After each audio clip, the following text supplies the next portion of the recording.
The perfect shot. Hawaii, 2019. Richard Tate is leaning out of a helicopter 900 feet above the Hawaiian coastline with his phone extended and his harness unbuckled. Right beside him is the pilot, screaming. Let's back up. It's August 14th, 2019, and Richard Tate, a senior investment banker from Manhattan, has flown to Hawaii for a week-long vacation. His wife stayed at the hotel. Heights weren't her thing. But Richard had other plans. He'd booked a chartered helicopter tour of the island's sea cliffs, and if you knew Richard, you'd know exactly why. Colleagues would later describe him as obsessively focused on his social media presence, constantly staging and posting travel photos for his network of business contacts. The helicopter was a licensed four-seater with an experienced pilot at the controls. Before takeoff, the pilot ran a full safety briefing. 4-point harness, doors stay locked, nobody moves until they're back on the ground. Standard stuff. 20 minutes into the tour, they reach the cliffs. There are towering rocks and waterfalls dropping straight into the ocean. The kind of scenery that looks unreal, and Richard decides he needs a better photo. He tells the pilot the window glare is ruining his shots and asks to open the door, but the pilot says no, so Richard offers him $500 in cash, but the pilot says no again. What happens next? No one could stop. Richard grows visibly agitated, complaining about angles and reflections. The pilot holds his position and continues the route. Then, without any warning, Richard unbuckles his harness and reaches for the door handle. The pilot tries to intervene, but it's already too late. The release lever pulls, the door swings open, and wind floods violently into the cabin, rocking the aircraft. Richard leans his entire upper body out through the opening, his phone extended toward the cliffs below. He had maybe 10 seconds. But this is a deadly gamble. The helicopter hits a pocket of turbulence, the kind that forms constantly along coastal ridgelines, where hot air rises off sun-baked rock. As the aircraft dips hard to the left, Richard's grip on the doorframe breaks. His legs catch the seat edge for just a moment, and then he's gone. 900 feet. The pilot immediately radios emergency services and circles the area, locking in GPS coordinates. Search and rescue teams are in the water within 30 minutes, and they find Richard dead on a rocky outcropping near the shoreline. The medical examiner's report listed massive blunt force trauma to the skull, chest, and pelvis. The investigation confirmed that the pilot had done everything right. He refused the requests, followed protocol, and tried to intervene. Richard simply decided that the rules didn't apply to him, all for a photo that was never posted. Fresh Tracks, Colorado, 2020. The exclusive Colorado Rockies resort had been closed since morning, with orange boundary ropes, warning signs, and ski patrol at every major access point. Something was off about the mountain, but Sloan Hartley didn't care. Sloan was 33 years old and worth over $20 million,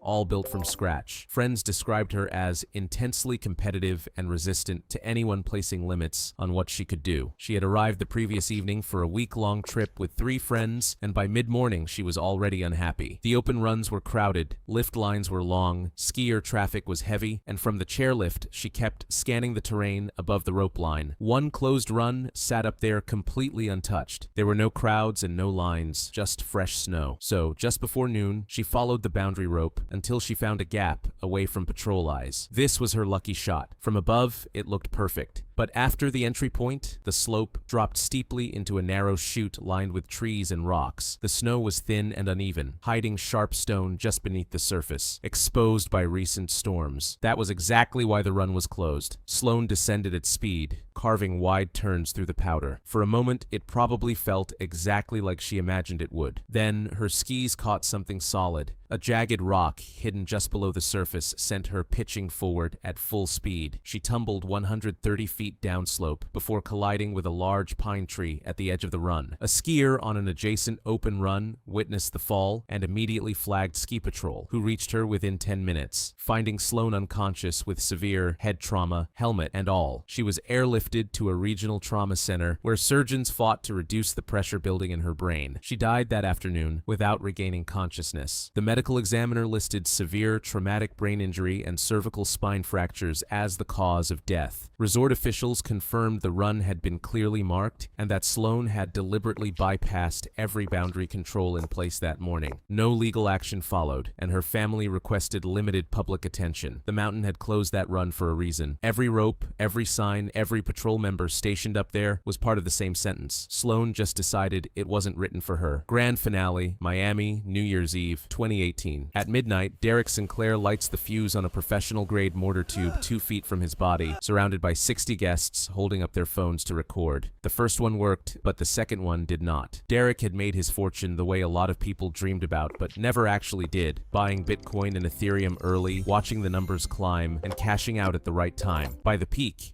his portfolio sat at around $18 million.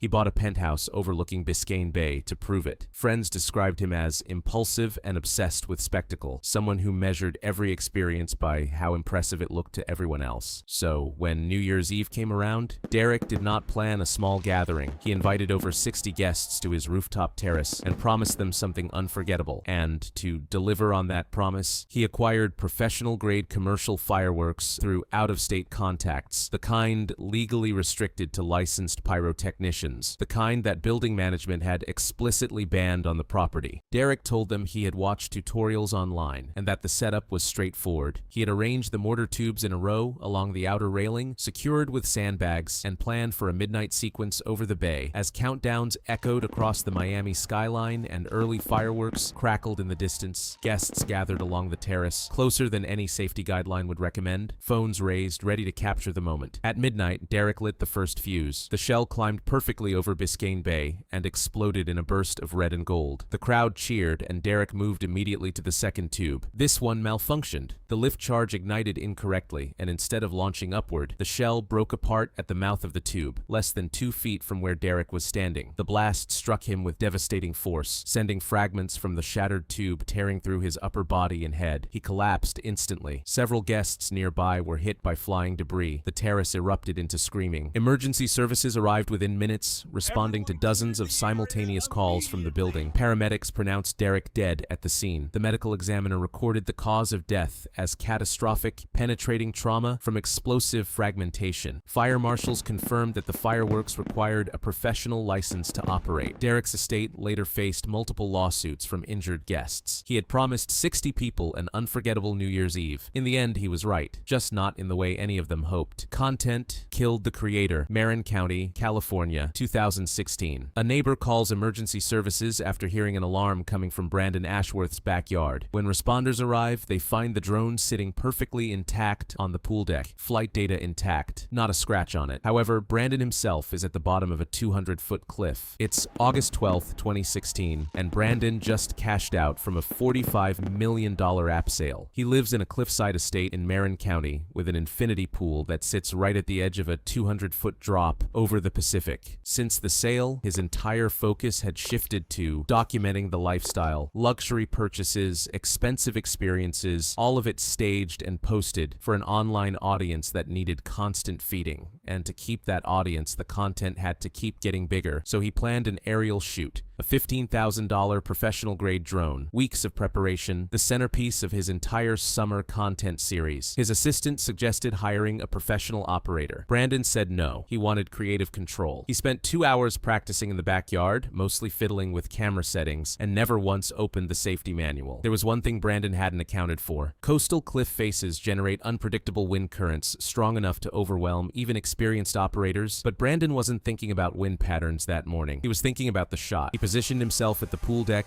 and launched the drone out over the cliff face. The morning had started calmly, but the winds were strengthening by the hour. Warning alerts blinked repeatedly across the controller screen. Brandon dismissed every single one, convinced the programming was being overly cautious. Then the signal dropped. What actually happened was straightforward. Shifting winds and the cliff terrain disrupted the connection, triggering the drone's built-in return-to-home sequence, which guided it automatically back to the launch point, exactly what it was designed to do. But Brandon didn't know that. All he saw was a $15,000 machine slipping out of his control, and he panicked. He leaned over the infinity pool's edge, frantically working the controller, trying to wrestle back a connection that the drone didn't need him to fix. His feet found the one patch of wet deck that his maintenance staff had cleaned that very morning. And that was it. 200 feet down the cliff face, onto the rocks below. Responders confirmed he died on impact. Later, investigators pulled the drone's flight data. The device had detected the signal loss, initiated its safety sequence, navigated back across the cliff, and landed precisely on its launch point without a single error. It had done everything right. Brandon had done the opposite, and it cost him everything, while his camera sat in the backyard, perfectly safe, waiting for a creator who was never coming back. One more procedure. Beverly Hills, California, 2017. Sophia Chen Williams had already spent $500,000 on cosmetic procedures by the time she was 31, and every single one followed the same pattern: temporary relief, renewed dissatisfaction, another appointment. On January 7th, she checked into an exclusive Beverly Hills clinic for an 8-hour session. However, she never walked out. Sophia had inherited $95 million from her family's pharmaceutical business. Her regular plastic surgeon had already refused to continue treating her, citing serious concerns about stacking multiple major procedures in a single session. The risks of extended anesthesia and cumulative surgical trauma were too significant, so Sophia found a different doctor, one more willing to accommodate. The plan was aggressive: a facelift, breast augmentation, liposuction, and a Brazilian butt lift, all back to back. Specialists had warned that combining procedures of this scale would place a dangerous strain on the cardiovascular system. There was also the matter of the prescription stimulants Sophia was regularly taking, which significantly elevated her anesthesia risk. The surgeon proceeded anyway. The first 4 hours went smoothly. The facelift and breast augmentation were completed without complication, and Sophia remained stable under anesthesia. The team moved into liposuction, harvesting fat from multiple areas of her body, then began the Brazilian butt lift, injecting that fat back in under pressure to reshape her figure. That was when things shifted. Fat entered her bloodstream through damaged vessels during the transfer, a known and documented risk of the procedure. Within minutes, her oxygen levels began dropping intermittently, her heart rate grew irregular, and her blood pressure became increasingly difficult to manage. The surgical team attributed the changes to the strain of prolonged surgery and adjusted anesthesia and ventilation accordingly. However, the numbers kept falling. Sophia went into full cardiovascular collapse on the operating table. Her heart destabilized, then stopped. The room was converted into an emergency resuscitation setting: chest compressions, advanced airway management, and every available pharmacological intervention. Additional staff were called in. Nothing worked. The fat embolism had already caused severe oxygen deprivation and widespread organ failure. Sophia was pronounced dead in the operating room. The medical examiner ruled the death accidental, caused by fat embolism syndrome. The clinic faced investigations, civil lawsuits, and disciplinary review. Her regular surgeon had told her no for a reason. She just kept looking until she found someone who would say yes. Caesar, San Antonio, Texas, 2015. Bobby Castellanos spent a portion of his construction fortune building a private compound to house 6 exotic cats, including an African lion named Caesar. His handlers had spent months warning him that Caesar was becoming dangerously unpredictable, but Bobby believed he was the exception. He had the permits, the professional-grade enclosures, the experienced staff, everything legitimate. But his confidence around the animals had been quietly outpacing his caution for a long time. During handler lunch breaks, he had been slipping into enclosures alone to take selfies with the cats for investors touring the facility. Nobody knew. He had grown up on his grandfather's cattle ranch and believed that gave him a natural ability to read animals that others simply didn't have. His success in business had only reinforced that belief, that he possessed instincts and insights that put him a step ahead of everyone else's concerns. Caesar, however, was deep into mating season. Territorial, aggressive, and increasingly unpredictable. Even the veteran handlers were giving him more space than usual and flagging the behavior to Bobby directly. Bobby dismissed every single concern, convinced that years of daily interaction had built something between them that overrode whatever the animal was feeling. On the evening of June 8th, Bobby noticed the automatic water system in Caesar's enclosure had malfunctioned, leaving the drinking trough nearly empty in the Texas heat. His head handler was in town picking up supplies and wouldn't be back for at least an hour. Bobby grabbed a garden hose and let himself in. The same way way he had dozens of times before during routine maintenance, always with the interior gate secured, always with Caesar locked in the separate section of the enclosure. What he didn't do this time was verify that the gate was actually closed. A maintenance worker had left it partially open earlier that day, less than 18 inches, barely distinguishable from Bobby's angle, but more than enough for a 400-pound lion to push through. Bobby walked in, crossed to the water trough, and bent over it with his back to the interior of the enclosure. Caesar was already through the gap. The lion covered 20 feet of concrete in under 3 seconds, his padded paws making no sound. 400 pounds struck Bobby from behind with the force of a small vehicle, driving him face first into the wall. Caesar's jaws clamped onto his neck immediately, 4-inch canines punching through major arteries, while the crushing pressure fractured his cervical vertebrae. The carotid arteries were severed within seconds. Bobby's struggles weakened fast. Within 90 seconds, he stopped moving entirely. Caesar held the grip for nearly a full minute after that, releasing only once Bobby had been completely still. He then retreated to the far corner of the enclosure and settled. The handler returned 2 hours later and found the scene. Wildlife authorities were called in, and Caesar was tranquilized and relocated to an accredited sanctuary in Colorado. Investigators confirmed the unsecured gate as the immediate cause, but noted that Bobby had violated his own facility's safety protocols by entering the enclosure alone and without authorization. He had spent years building one of the most secure private facilities for exotic animals in the state. Every protocol, every enclosure, every lock on that property existed because Bobby knew exactly how dangerous these animals were. He just never quite believed that applied to him. Fifth lap, Virginia, 2020. Cale Bryce was 28 years old, worth $40 million,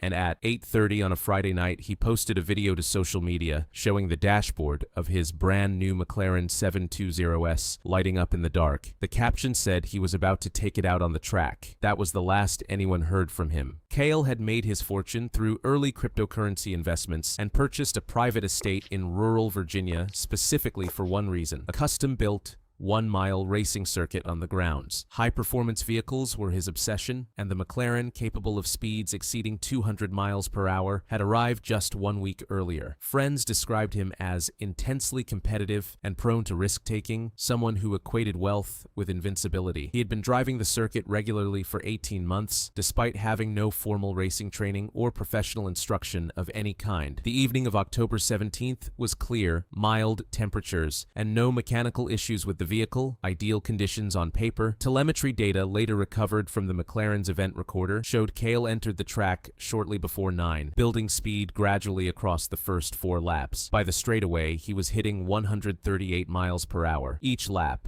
the numbers climbed a little higher. Each lap, the confidence built a little more. On the 5th lap, he came into the tight left-hand corner at the far end of the circuit at 106 miles per hour. The corner demanded heavy braking and precise steering input under any conditions. But this section of the track sat beyond the main straightaway lighting, leaving the approach dimly lit and the corner itself difficult to read at speed. The McLaren's handling at that range required a level of technical skill that came from formal training and track experience, not 18 months of unsupervised weekend driving. Telemetry showed late braking, then an abrupt steering input as he realized he was carrying too much speed into the turn. The rear end broke loose immediately, sending the car into a spin. It rotated roughly 180 degrees while still traveling forward, sliding off the track and into a section bordered by concrete barriers. The driver's side struck the barrier at an oblique angle, with an estimated impact speed of 73 miles per hour. The collision triggered the McLaren's automatic emergency notification system, transmitting GPS coordinates to a monitoring service. Emergency responders were dispatched within minutes, but the estate's size and the crash site's location deep within the property added time to the response. They arrived 22 minutes later. Paramedics found the vehicle catastrophically damaged, the driver's compartment severely compromised. Kyle was unresponsive, and airbags were deployed throughout the cabin. Extracting him required mechanical cutting tools and took nearly 40 minutes. He showed no signs of life when they got him out. The medical examiner determined the cause of death as catastrophic traumatic brain injury, skull fractures, and extensive intracranial hemorrhaging, despite helmet use,